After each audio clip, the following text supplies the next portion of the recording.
Alléluia.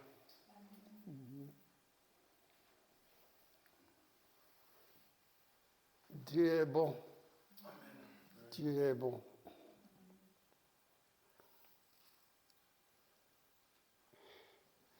Je bénis Dieu pour cette journée qui nous a amenés dans sa maison pour entendre sa parole, entendre la parole de Dieu.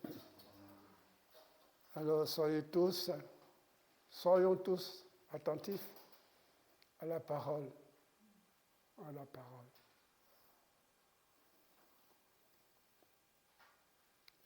Il y a un frère qui est venu il y a 2 semaines et il s'appelle Corneille, vous le connaissez? Voilà. Et quand il a prêché dans sa prédication, il disait « écoute ». Et on n'écoute pas toujours. Mais quand on écoute, on retient au moins quelque chose. Écoute. Et c'est là-dessus qu'il a parlé. Il a parlé, disons, 5 minutes, 10 minutes là-dessus. Écoute. Dieu veut que tu écoutes ce matin parce que Dieu a une parole pour toi. Et le frère, il a insisté. Hein. Quand tu écoutes la parole, et des fois, Dieu répète encore. Parce que Dieu veut que cette parole que tu as écoutée rentre en toi. En nous. Vous savez comme moi que Jésus-Christ est ressuscité. Amen. Il est ressuscité. On va lire dans Jean.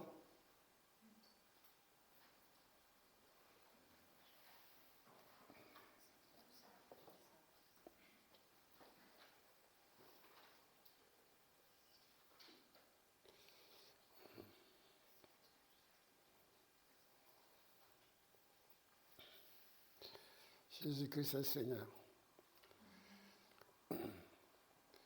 Vous avez tous la parole? Vous avez ouvert la parole?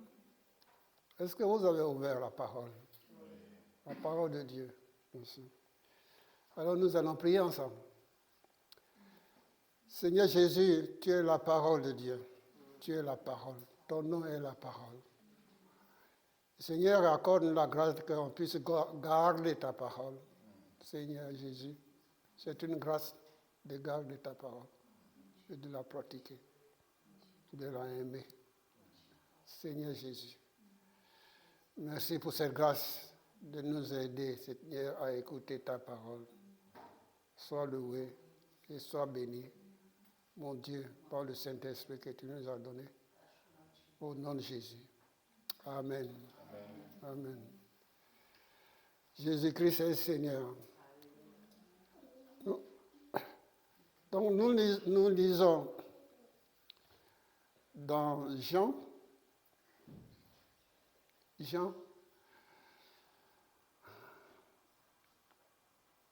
chapitre 11.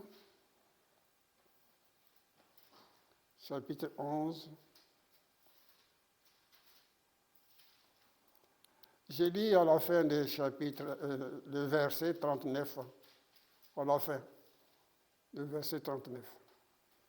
Donc Jean 11, à la fin, verset 39. OK. Jésus dit, ôtez la pierre. Marc, la sœur du mort, lui dit, Seigneur, il sent déjà.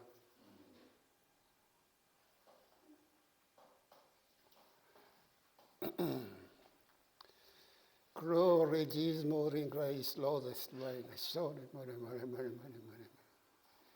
Quand Jésus vient vers toi, tu n'as pas conseil à lui donner. Hein? Quand Jésus vient dans ta maison, tu n'as pas de conseil à lui donner. Jésus, c'est le maître des maîtres, le Seigneur des seigneurs. Jésus dit une chose, mais obéis la chose qu'il a dit. Alors, Jésus dit, ôte la pierre. Mais ôtez la pierre. Il n'y a pas de discute à faire. On n'a pas à discuter, ôtez la pierre. Tu as un problème. Par exemple, tu as un problème. Tu as entendu parler de Jésus quelque part. Et le nom de ton problème, personne ne le sait, pas que toi.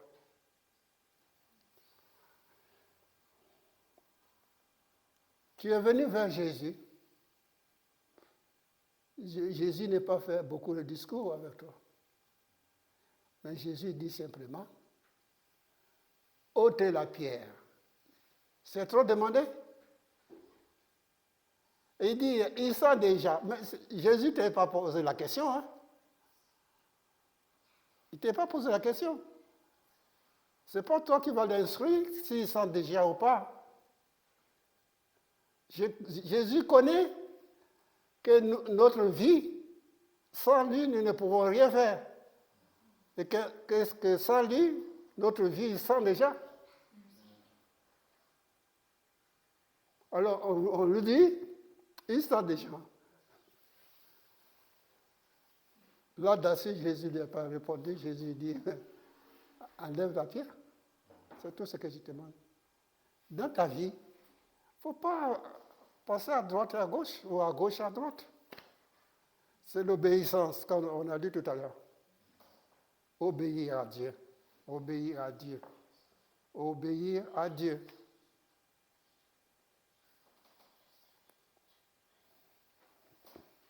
Tu veux voir un miracle? Tu veux voir un miracle.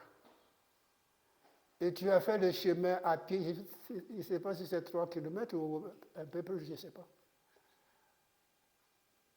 Jésus est arrivé. Tu veux que Jésus fasse des discours, sur des discours. Il était assis. Il était assis. Jésus dit, ôtez la pierre. Mon frère, ma sœur, tant que cette pierre-là, tant que cet orgueil de ton cœur n'est pas brisé, mais le Saint-Esprit ne peut pas agir dans ta vie. Le Saint-Esprit peut agir dans le cœur qui est brisé. Mais si tu ne veux pas que cette pierre soit ôtée, vous savez, Jésus respecte. Hein? Jésus respecte l'homme ou la femme. Hein? Il respecte bien comme il faut. Jésus nous respecte. Vous avez déjà chanté quelque part que le Saint-Esprit, c'est un colombe. Un colombe, c'est doux. Il ne fait pas mal aux personnes. Hein. Le Saint-Esprit est là, mais le Saint-Esprit te parle dans ton cœur. Le Saint-Esprit te parle dans ton cœur. Ôtez la pierre.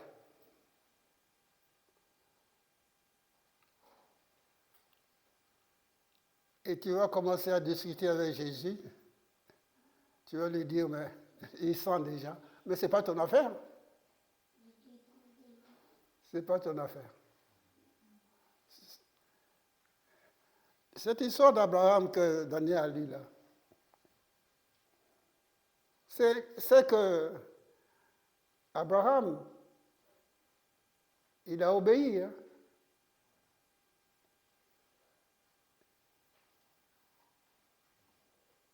Là, ce n'est pas Abraham, mais c'est Jésus. On parle de Pâques. C'est Jésus qui est vivant, qui te dit ôtez la pierre.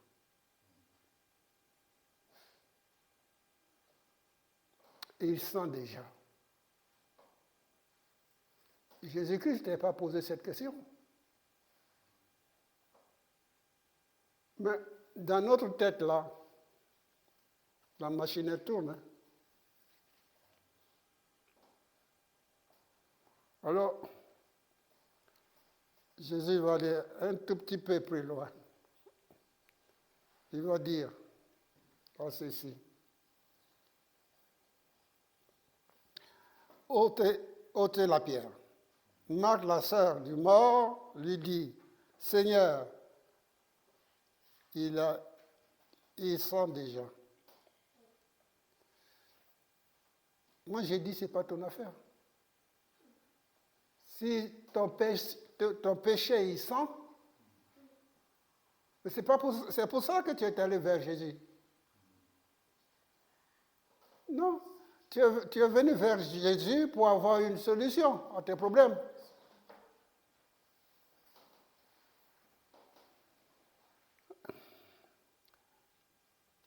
Ils sont déjà. Et puis elle n'est pas finie. Hein. Je m'excuse pour nos sœurs ce matin. Mais il y a des sœurs qui parlent beaucoup. Hein. Ils parlent beaucoup sans arrêt. Même quand tu ne les as pas demandé de parler, ils parlent. Blablabla. Bla, bla, bla, bla. Tu as ton frère qui est mort. Tu enseignes Jésus. C'est à Jésus de nous enseigner. Amen. C'est à Jésus-Christ de nous enseigner, de t'enseigner. Nous, ils sont déjà. Mais c'est un Dieu, hein? Tu es en train de parler à un Dieu. Jésus-Christ est un Dieu. Hein? Quel enseignement que nous avons à lui donner? Qu'est-ce qu'on peut lui donner comme enseignement? D'instruire.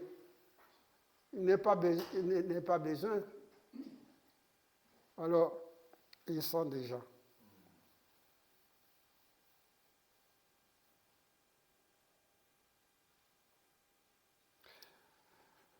Jésus continue.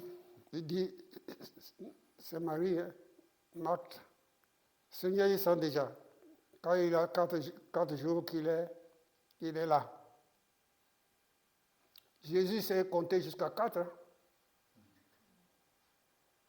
Jésus sait compter jusqu'à 4.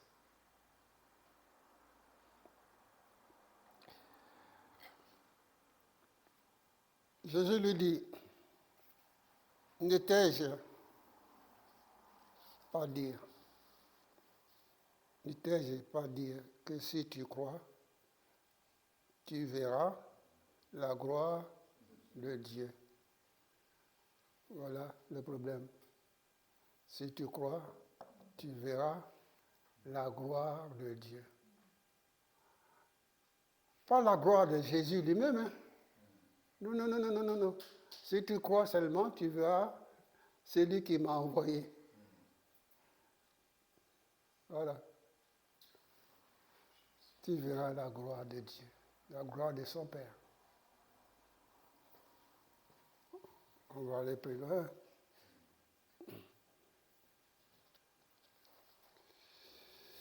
Oui, tu verras la gloire de Dieu. Enfin, il ôtait donc la pierre. Ça a fallu du temps. Ils ont fini par ôter la pierre. Si Dieu nous demande quelque chose, si Dieu, dans ta prière personnelle, dans ta voiture, je ne sais pas où, mais quand Dieu te parle, il t'a parlé. Il ne faut pas avoir peur. Quand Dieu te parle, il t'a parlé. Alors,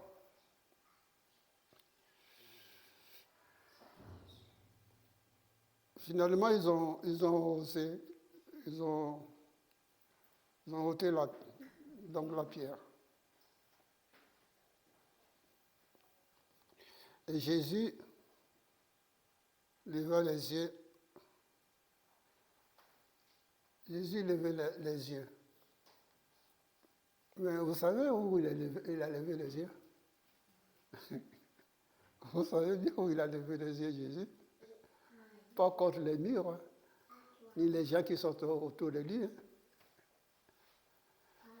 Bon, on va lire alors.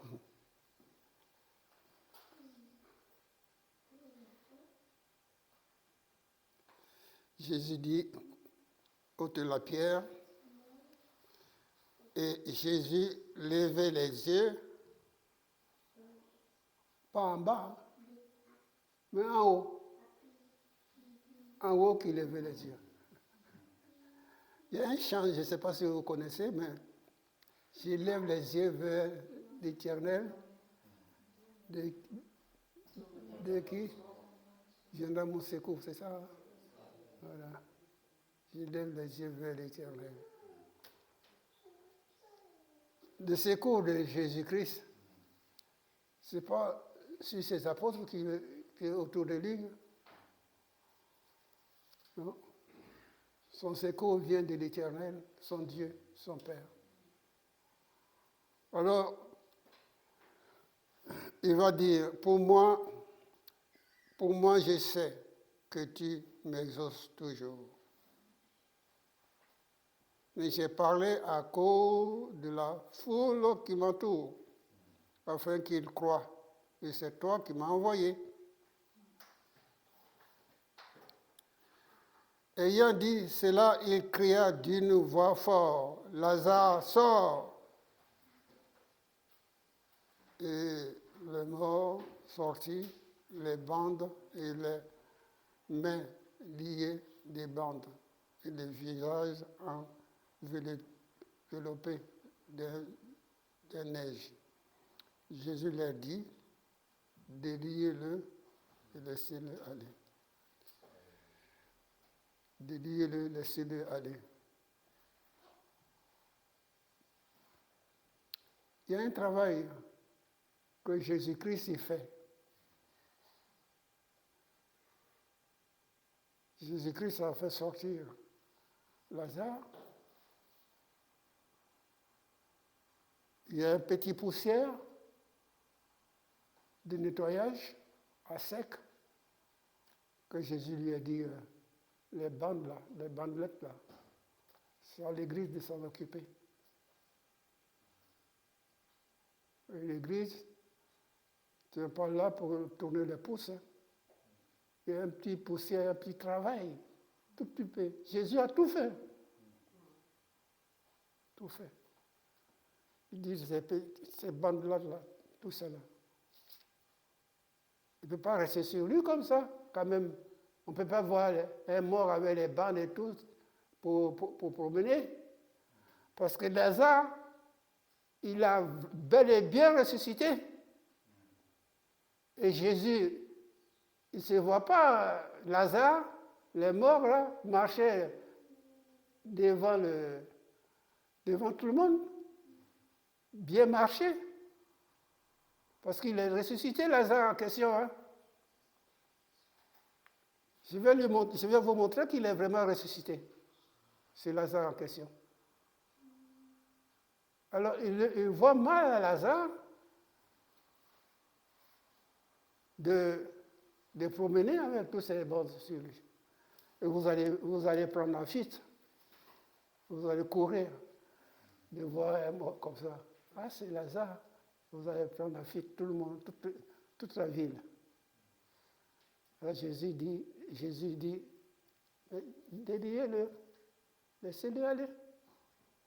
Ça dit, fais un tout petit peu de travail, un tout petit peu, hein? Juste un tout petit peu. Alléluia. Amen. Oui. Alors, Christ est roi. Mon Dieu que je prêche est vivant. Oui.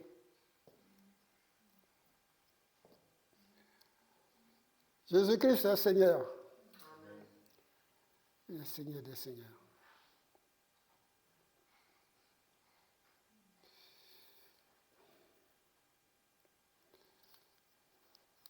Lazare a ressuscité,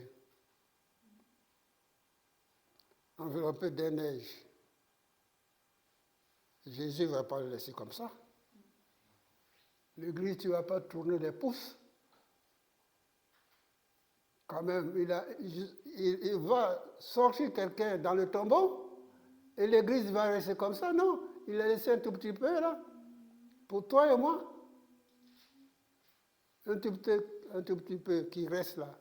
C'est pour toi, c'est pour moi.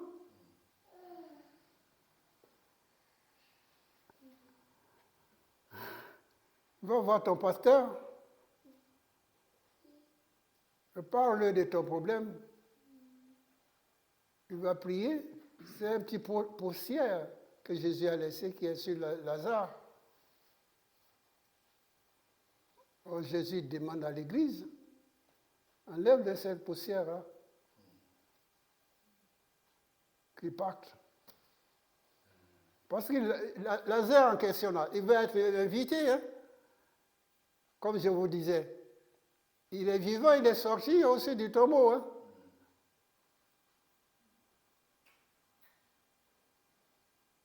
Non, dans la grosse, comment on appelle? Oui. Il est sorti dans ces grosses pierres là, qui étaient sur son tombeau. Il est sorti.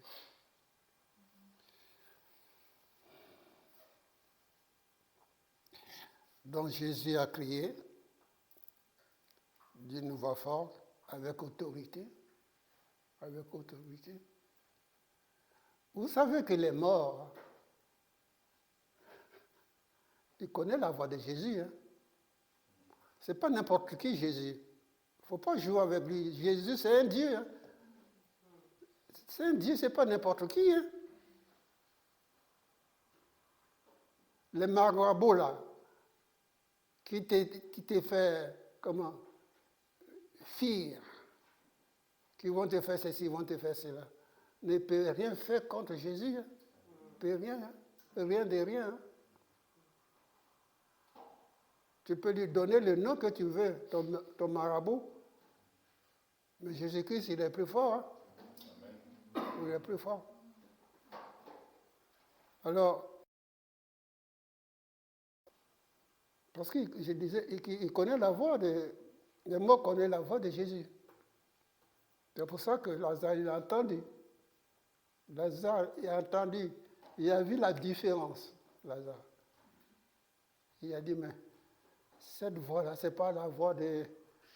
C'est la voix d'un Dieu, ça. C'est pas la voix d'un copain, non. C'est la voix d'un Dieu. Jésus a dit ça. Il dit ça. Il est sorti.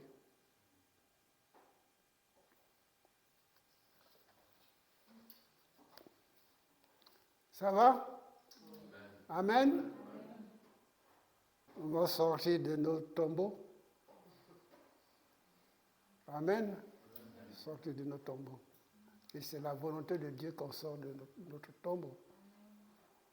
On sort du tombeau.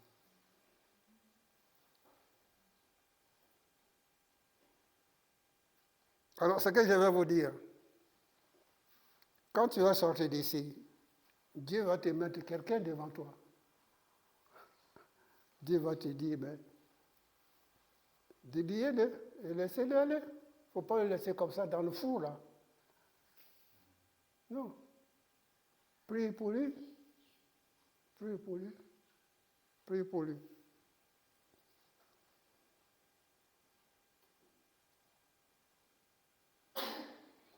Bon.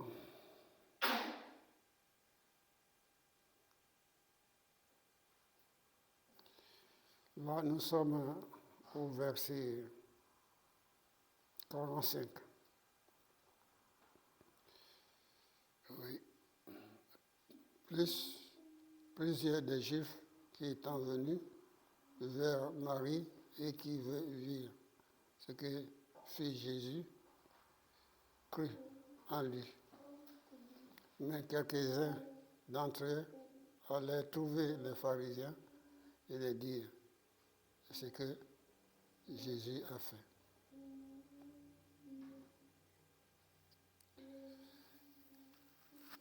Jésus, lorsqu'il était avec Marie, là, tout ça, il savait ce qui allait arriver. Hein. Les gens de la communauté qui sont venus autour, mais Jésus les connaît. Et ils sont sortis pour aller dire aux autres. Pour venir prendre Jésus en plus. Pour le prendre. Parce que Jésus fait du bien et le bien tourne au mal. Voilà. Mais vous faites toujours du bien. N'ayez aucune crainte. Poursuivez toujours le bien. Ça, c'est la volonté de Dieu, ça. Poursuivez toujours le bien. Qu'importe le mal qu'on dit de vous. Poursuivez toujours le bien. Lord in Jesus Christ, Lord.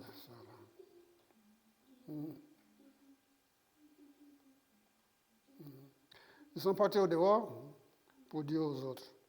Mais c'est pour dire à Jésus, pour lui dire quoi?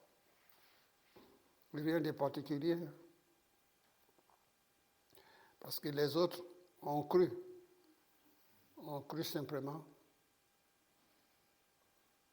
Parce que les autres,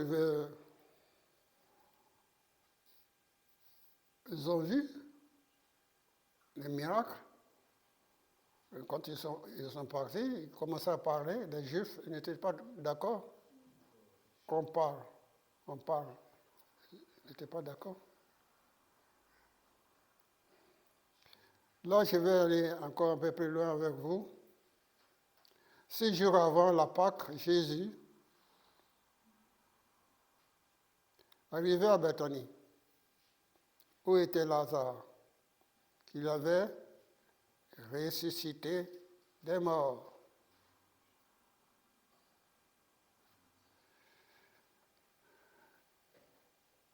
Je vais vous dire qu'il y a 2 Lazare. Il n'y a pas que ça, il y a un autre. Le deuxième Lazare, c'est celui-là qui était pauvre. Aujourd'hui, on peut dire EDF. Mais pauvre à fond la caisse. Le riche allait envoyer ses chiens pour le lâcher. Mais à un moment donné, continue toujours à faire le bien. Continue toujours. Ce deuxième Lazare est mort. Et le riche aussi, il est mort. Et il est mort, mais ça ne va pas se passer comme il veut. Hein. Il est mort. Et qu'est-ce qui s'est passé? Il avait tellement soif de boire un peu d'eau. Allah, il demande à le riche, dis à Lazare. Ah, il s'est rappelé de Lazare. C'est pour ça que je vous dis, faites toujours du bien. Il s'est rappelé enfin de Lazare. Dis à Lazare de mettre son doigt là, pour me mettre sur ma langue là, parce que je souffre trop. Bref, on va laisser le deuxième Lazare, on va continuer notre lecture.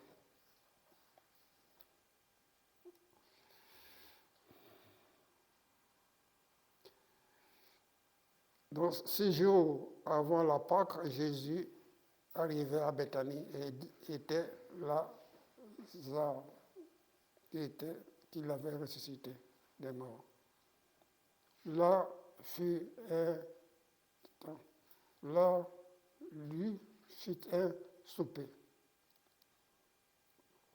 Marc servait Et Lazare était un de ceux qui se trouvaient à table.